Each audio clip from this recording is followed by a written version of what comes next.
My name is Heather Yurko. I am the cultural architect for the Connected IT Services organization at Cisco.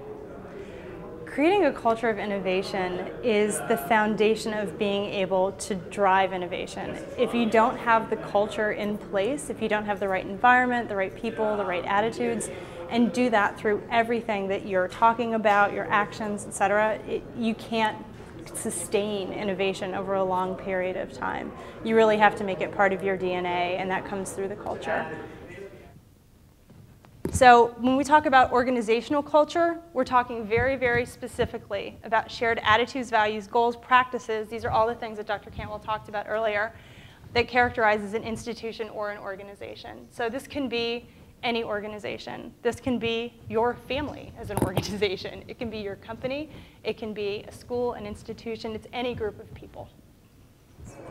So I think three of the challenges that companies could face when starting to execute ideas are, number one, just around how are you generating the ideas in the beginning? You know, where are the ideas even coming from? Are you going out and talking to clients to find them? Are you looking at industry trends to come up with new ideas? So as far as gathering ideas, the process that I had used in the past was looking at both a pull and a push model and being able to match both of those together. So if you look at the idea pull, that was going out, that was the listening piece. So going out and listening to employees, listening to clients, listening to leaders, what's on the top of your mind? What are the big pressing things that if you had this solved tomorrow, you could sleep a lot easier tonight? What is that? Looking at the solution push piece, these were basically all the different sources that our teams would go to in order to find out what the heck's going on out in the world. You know, if it's industry trending, professional groups, academia, you know, et cetera, et cetera, et cetera. Just going out and kind of having that ear to the ground. The second piece of it is being able to cull those ideas down. So how do you take all of these ideas that you have and decide which ones you want to focus on, which ones you want to invest in? And I think if you have a good set of criteria in place that are aligned to your corporate strategy, it makes it a lot easier. So these were entry criteria. This was not our actual scorecard, but these are some things that we would look at as far as, you know, is this something that is worthy for us to go after as far as being transformational? So this is not the incremental day-to-day, but if it was really going to be a game changer, these are some of the questions that we asked, and it kind of helped us make sure that we are keeping our heads in the right space and not just kind of maintaining the status quo with a couple of tweaks. The third problem that people come in contact with is really around, now that you know what you're going to focus on, how do you get it out the door? So making sure that you have sustained or ring-fenced funding to be able to consistently invest in that idea or that innovation to be able to take it all the way out to a real-life product or solution that you can offer your customers.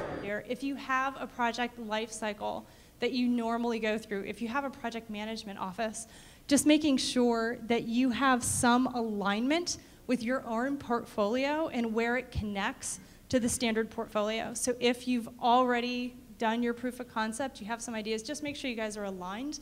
That was kind of another big lessons learned that came out of, you know, some interesting moving around within our teams, is just kind of saying, all right, you know, at what point do we need to start inserting these ideas? At what point do you guys need to be aware of where they come in? You know, do you care if we're just out testing them, or do you want to see them when we feel like, yeah, we're ready to pull the trigger? The biggest thing that I want people to understand is that strategy is very important, but culture will trump it every single time. So make sure that you have the right culture in place in order to sustain innovation. Otherwise, it's just going to be a one-off event. Some of the other things is making sure that you have your employees engaged.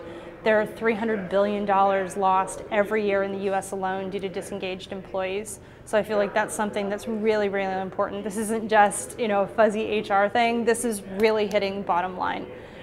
Something else to keep in mind is that the more engaged your employees are, there are proven statistics that come from Gallup that say that if you're in the top 25th percentile around employee engagement, you're going to have 3.9 times more earnings per share than your competitors that are in that bottom quartile. So just making sure that you are really focusing on your employees, creating that culture where it's not just what you say, but it's what you do, is really going to have a fantastic long-term impact on your ability to innovate.